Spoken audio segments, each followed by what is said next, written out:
Hi guys, welcome back to my channel. Today I'm doing my updated bracelet storage and supplies collection. I haven't done one of these videos in 3 years, so it's definitely time for an update. I also did a video last year where I was decluttering all of my bracelet supplies. So if you want to check that video out, I will link it down below for you guys. If you have any questions about where anything is from, feel free to leave a comment down below. I think I did a pretty good job of mentioning where everything was from, but if I forgot something, let your girl know. But without further ado, let's just get into the video. This is my room and I keep my bracelet supplies in a couple different spaces around my room. The first place I keep them is my closet, which is right here, and I keep it on the right side of my closet. This is what it looks like on the inside, and all of my bracelet stuff is up at the top right here.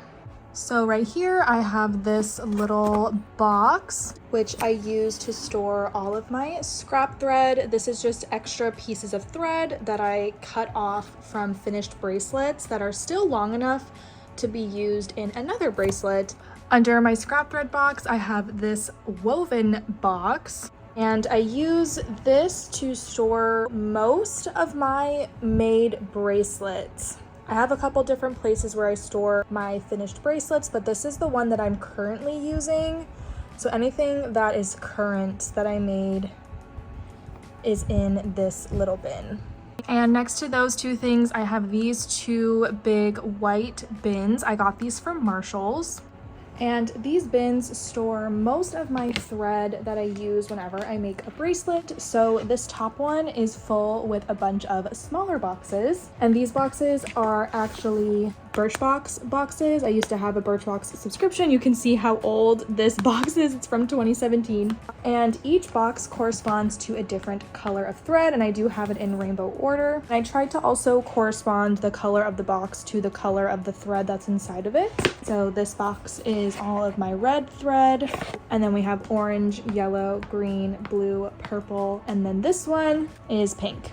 And then this box on the edge over here is for white, gray, and black. I've tried storing my thread on bobbins, but I just have so much of it that it just is really inconvenient to have to wind all my thread on bobbins every time I get more, which is very often. And then in the bottom bin, I have even more thread and boxes. So this box on the side right here is all of my brown thread. And then these two boxes that are in here, this first one is all of my thread on bobbins.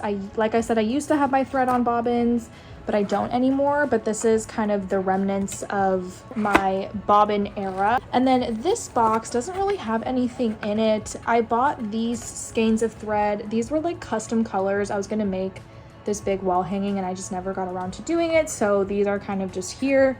And then on the other side of this box right here, I have some more thread. These are my DMC Petra threads. They're these big spools of thread, and I'm starting to actually really use them up. I can actually see cardboard now, which is cool. I've had these for several years and I use them decently often. I kind of talked about this in one of my recent videos, but I personally wouldn't necessarily recommend purchasing these, even though it's really nice to have a big spool of thread, especially if it's for a color that you use often.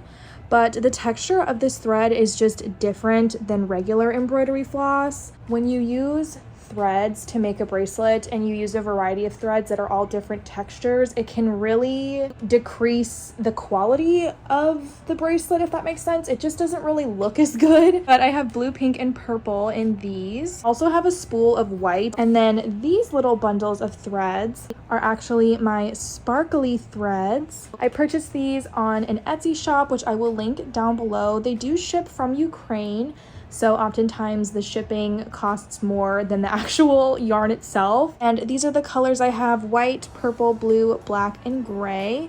I honestly don't really use this thread very often. This thread is just extremely thin compared to regular embroidery floss. You can kind of see here the embroidery floss is just much thicker than this. So oftentimes it just doesn't really look that good when you make a bracelet out of it. So I do kind of not really ever use this. I haven't used it in a while. I'm not trying to prevent you guys from buying these threads. If you really want them, get them. but I do think it's important to kind of just understand that these are not the same as embroidery floss, and it will affect the look of your bracelets. So as long as you understand that, then do what you want with that information. And that is my only bracelet supplies that I keep in my closet. And we're gonna go ahead and switch gears here, and I keep more bracelet supplies under my bed. So this is what it looks like under my bed right here. I have this clear plastic storage bin that fits perfectly under my bed, and on top of it I keep my cutting mat that I use for sewing, and then I also have my 24-inch ruler. It's just convenient to keep it there, but this is what the storage bin looks like. So starting on this side, as you can see, I have a bunch of extra packs of thread that were not a part of those bins from earlier. These are all relatively new packs of thread, but as you kind of saw earlier, I don't have enough room in those boxes to fit all of this, so I keep it separate. Oh my god! But these are the two brands of thread I typically use. So this one is called Iris. I got this from Hobby Lobby. And then this one is Loops and Threads. This is from Michaels. And then I also use DMC occasionally when I need to buy individual skeins. Underneath all of those packs of thread, I have my 100 string wall hanging. This is a big monster. I did a whole Knot With Me video on this wall hanging for my 100K subscriber special. And it is Mabel from Gravity Falls, if you didn't know. And I just keep that stored in this bin because it's so huge, it needs a lot of space. Underneath that, I have another one of these black and white striped boxes, and this is another box that I use to store my finished and made bracelets. These are a little bit older though. These are from more so a couple years ago, whereas the other box is kind of more so from within the last like 2 years. I have quite possibly my favorite wall hanging I've literally ever made. I don't know what it is, but I love this one so much. Next to that box, I have another birch box, and this one I use to store all of my D-rings. I did a little bit of a DIY, and I just put a little piece of cardboard to separate them because I have two different sizes of D-rings. I have 1-inch D-rings, and then I have 3/4 inch D-rings. As you can see, I use the 1-inch ones a lot more, but these are just from Amazon, and they're great for making keychains on. In the middle right here, I have this gray accordion folder, and this is what I use to store all of my bracelet patterns. For the most part, I print out every single pattern that I make or bracelet I make, I guess, and whenever I'm done with it, I store it in here. And it's super helpful because there's lots of different types of patterns, and being able to organize it into different tabs is super helpful. I have seasonal 1-2 patterns, which is what it sounds like. You can see I have like a pumpkin pattern. I have all my made 1-2 patterns, which is all of the 1-2 patterns that I have made before. Isn't that revolutionary? After that, I have unmade 1-2 patterns, which is what it sounds like.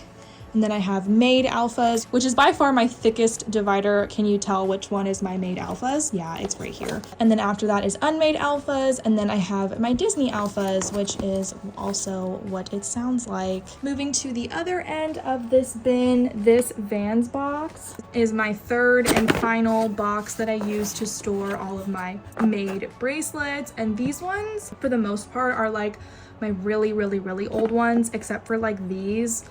I'm not really sure why these are in here, but pretty much everything else is from like before I started doing YouTube. Look at that guy. Sunflower bracelet, unicorn bracelet, this sunflower keychain, oh my gosh, my turkey bracelet. This is like one of the first normal patterns I've ever made. She is crazy. Yeah, it's Pokeballs. And then these little bins behind the Vans box are just kind of more of like my tools for bracelets. I have 2 different sizes of wire cutters and then pliers. I use the wire cutters to cut my wooden dowels, which I use to make wall hangings on. And I also have this old bottle of clear nail polish that I use to seal my knots. And this stuff I don't really use for making bracelets ever, but I just keep it for other crafts. This is a bag of letter charms. I have this pinwheel of jump rings, and then this little organizer has all of my charms, which looks like that. And then the last thing in here is actually a roll of duct tape. The last place I keep bracelet stuff is actually on my desk, and you can kind of see right now that I have my clipboard on top of my PC right here. Oh, I dropped my scissors. This is the clipboard I use to make my bracelets on, and I just keep a roll of duct tape and scissors nearby at all times because I need that to make bracelets, and I just leave it on top of my PC right here. Is it the cutest thing? No, but I use it pretty much every day, so I just have to keep it close by. And I also keep some stuff in my Alex drawers. In the second drawer here specifically, I use this little crate, and I just store any current bracelets that I'm working on for YouTube videos, and that's a little bit of a sneak peek. Don't look. Well, that was my entire bracelet storage and supplies collection. I hope you guys enjoyed this video and maybe found it helpful. For the most part, my bracelet supplies stay relatively the same, and the way I store things is kind of just a matter of where exactly it goes, depending on where I live. My last video that I did on this, I had my bracelet stuff stored in like my TV stand, but this is just what works for me, and I also can definitely recognize that I probably have a lot more supplies for bracelets than the average person does, but it's because I make YouTube videos on them, so I just feel the need to have a lot of supplies. So if your bracelet supplies collection does not look as vast as mine, which I don't even really think that mine is even that vast, don't be discouraged, okay? It's okay to not have 90,000 skeins of thread. But thank you guys so much for watching. I love you guys so much, and I will see you in my next video. Bye guys.